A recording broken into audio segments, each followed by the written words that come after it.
All right, throwback to a question of the day from not that long ago. I asked you, what is your favorite deck builder that has a board, right? Many people brought up a lot of different options. I feel like someone might have even mentioned a game we're going to talk about today. But the idea of a deck builder that is more than a deck builder, where it becomes a mechanic in the game, or the game has a mechanic that fits the deck builder. I want you to think about that and let me know in the comments below, what is your favorite deck builder with a game, and what is your favorite deck builder that does something different than draw 5 cards, play as many as you want, discard the rest, discard with the ones you buy. Let's go. Because today we're talking about Monumental, and oh boy, does this name of this game fit. Monumental is a humongous game. It's also monumental because it goes throughout history, right? Monumental is a game all about building your deck of cards in your civilization, in your city, and then going out and exploring so that you can become the best civilization of all time.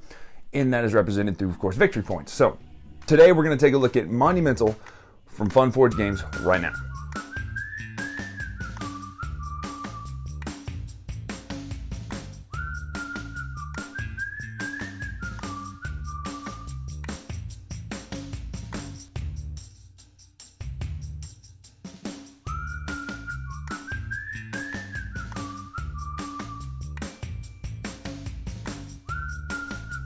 So here's the game set up. It's a little half and half, in media res, also beginning of the game. This is one of the 2-player maps picked. There are only a couple rules tweaks for 2 players. You've got Heracles, Hercules, and the Greeks over there. You've got Ramses and the Egyptians over here. This is the deluxe edition, in case you're wondering, so that's why there's miniatures all over the place. And boy, are these miniatures absolutely incredible. Some of the best miniatures I've seen in a just a flat-out Euro-style board game. But there are a couple things to note. The resources here, these are your temporary resources. Those are your permanent resources. You'll see what that means here in a minute. These show that you gain a production resource, which is technically the black resource, temporary, but it's something you can get from the board. Each character will start with a civilization and a hero, so and a deck of cards, which will be laid out here. I'll show you in a minute. This is Ramses. He comes with his power here. He's got 1 attack and 2 defense when put into battle. He is the warlord. And then you have your city cards over here. Now this is an interesting mechanic. This is the main mechanic of the game. Don't be fooled by that board. That's part of it, but it really has to do with your deck. It's a deck building game. But what this is, you lay out a 3x3 grid. If you lay out a science card, now some of these again are mid-game, you wouldn't start with these, but everybody has a starter deck noted by the symbol on there. That's Egypt's symbol. There are 5 different ones. I believe you have Japan, China, Denmark, or is it Denmark or the Danish? I don't know, something like that. Egypt, like everyone's gonna hate me for that. Egypt and one other one, Greece. Oh yeah, obviously Greece. And so you have these cards out here, and they produce certain amounts of resources in the top right. Those are the temporary resources, which would be knowledge, production, and military. Military is used to move across the board, 1 space per military point, and then knowledge is a resource used to buy certain cards from the display up there, as well as production is used to buy other cards and sometimes work on wonders and things like that. Now, wonder cards will come up in the display up there. You can buy them in levels. The first one costs this 3 production. Then when you want to build it again, it costs 3. You instantly gain any bonuses in the game that have that lightning symbol. And then once this card is built, you'll put it on top of your deck as one of your cards. And when it comes out into your grid, you get to use its powers. And how do you use the powers of cards? Well, on your turn, you're going to activate 2 separate sets of cards. You can activate 1 row of cards and 1 column of cards. This is a really interesting mechanic. So let's say I want to activate this row. So you would tap these, show that you've activated. Now, if you have a science card, they go under a red card, and you get to take the bonus of both of them. It's just kind of a neat little thing to boost cards with science cards. So this says pay 2 basic resources to gain a gold. Gold is wild, but gold also buys heroes in the hero variant, which we are playing with right now. So you do a row, and then you pick the column you're going to do. Now, so we have these cards that are going to activate. So you'll take all the resources that you get from these. So we'd get 2 military from up here, 1 from here, 1 from here, and then we'd have 2 science here. Now, currently there's nothing that I can afford with the science cards in the display. In a 2-player game, you have 2 rows, by the way. And then up here are kind of your basic cards that you can use. These are just like little boosts that get rid of your very basic cards down here. See how you have the laboratory up there? It's going to be better to replace the library out of your deck with the laboratories. And there are certain things that let you archive cards, i.e. get them out of your hand. But you're going to activate these. You're going to do the things that you want to do with them. That might be buying new cards to add to your deck. And when you buy stuff, it goes straight to the top of your deck, not the discard, which is nice. It might be moving around the board out here with your heroes or your military to fight these barbarians and gain the benefits on the back of them. All you have to do is match the military strength. You choose one of these benefits here. It might be taking your explorer and going out here and grabbing one of these production tokens. Or if you get to a market space, you can flip up this and take one of the market tiles, choose it, and put it over here. You can only go to each market once. And that's essentially what you're going to be doing. You're going to build wonders. You can put the wonders out on the board in places you control. So let's say I control this. Well, now that wonder is under my control, or that wonder is on here. It adds 2 defense to this place. So if somebody ever wanted to take that tile from me, they would have to pay for it. The defense there, so it's +2 plus the area plus plastic. You could put an outpost out. An outpost basically marks a place as permanently yours because they can never come off the board. But there are no real fights in the game. It's very, very Euro. It's just numbers based in the sense of I have this, your defense is that, get out of my space, and you go back to your hometown or whatever.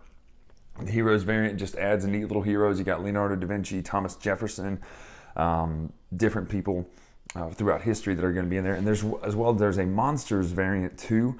I don't have the Monsters variant in right now. But anyway, this is the majority of your turn. So once you're done, you're going to take these that you've used, you're going to put them over into your discard pile, and you're going to refill those spaces. Basically, the ones that you didn't use are still going to be there.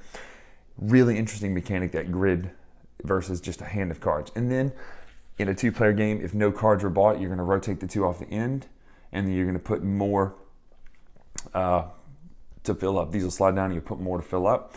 The game is played over 3 or 4 eras. You could do the Renaissance era if you wanted to add those cards in, but you don't have to. Person with the most points at the end of the game wins. The ways to get points are you get a point per wonder card. That's these wonder cards here. You get a point per knowledge card. That would be the blue cards. You get a point per cultural policy. Now, this is a mechanic we haven't talked about yet. Every civilization starts with these 5 cultural policy cards. And what I love is they're all different per civilization. So here's Egypt's.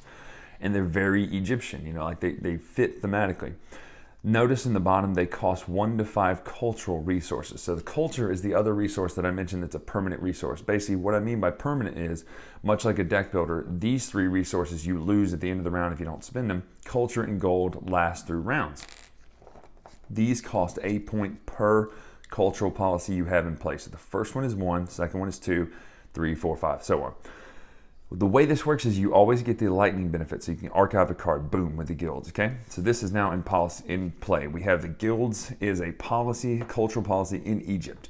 This allows you to copy the effect of 1 knowledge card you activate this turn. So it allows you to do a knowledge card twice, right? Now, let's just say I pay 2 culture to institute a second cultural policy. This sits on top of this one. This lightning instant action happens, so gain 2 production. This lightning thing happens, but I've lost that permanent ability off the guilds card, and now this card is the one that's here. This is my permanent ability. Same thing, so as I keep building these, each time you do it, these are going to trigger, kind of like Deus in that effect. Those 3 are going to trigger, but the only one you'll have access to for the permanent benefit is that one. So those are also worth a point at the end of the game. And then owned province. So you do want to spread out on the board here and try to own as many places as you can, which is why a 2-player map is a little bit smaller. So it forces you to fight, or not really fight, but it forces you to kind of get out there and take those places. And then you do majorities based on those things as well. So person with the most points at the end of the game wins the game. The game runs out when that draw deck runs out for the civilization cards. But that is how you play Monumental.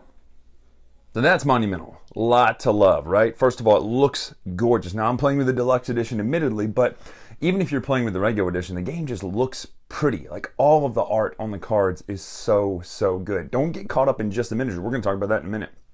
But the art on the cards is so good.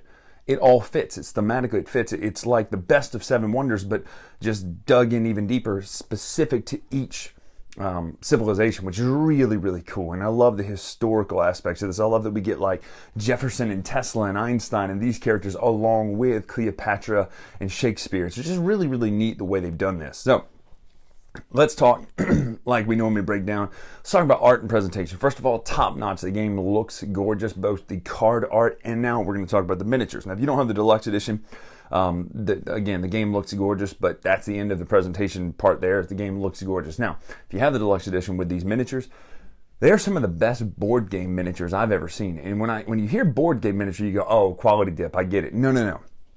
They're so amazingly sculpted. Like they're it's hard to describe because they're not they're not like Night Models photorealistic, but they're also not chunky board game style non-realistic. They're like a perfect mixture, and they're chunky and meaty, especially the Warlords. They are huge in your hand. They look great. They look great on the table. I have one gripe though, and it comes to tearing down and putting up. I tried for the life of me multiple times with multiple different civilizations to keep the little rings on them, the color rings as you put them up, because that's a pain in the butt having to take those off every time you put them in the tray. Maybe we can get around that, and that's not really a fault of the game itself, but just know that's a pain in the butt when you're tearing down and putting up, that you have to pop those little color rings off the bottom of your characters. Now again, if you're playing with painted figures, eventually you'll paint these, you wouldn't have to do that. You can just paint the bases, so you don't have to worry about that. But nonetheless, the game, gorgeous, right? Looks gorgeous. The miniatures are nice, beautiful.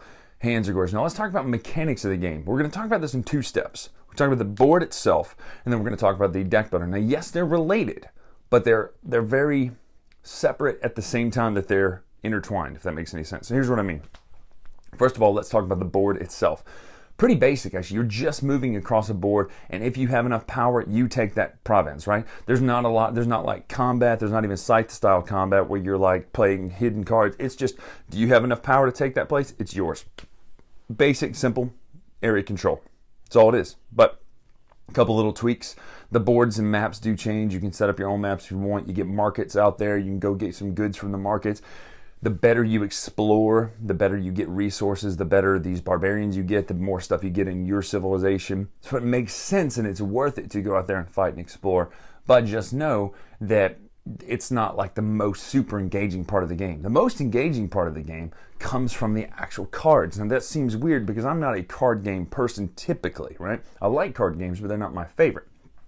However, this deck builder does something very unique. It takes the concept of here's a deck that you start with, and you can make it better by buying these cards, and instead of just playing the cards out to the table and discarding the rest, you have a grid, 9x9 grid like you saw, or 3x3 grid like you saw, and you tap a row and a column. That right there is one of the coolest things about this game, is that you have to make the choice. Okay, I need power now, but if I do this one, I really need to get the production here.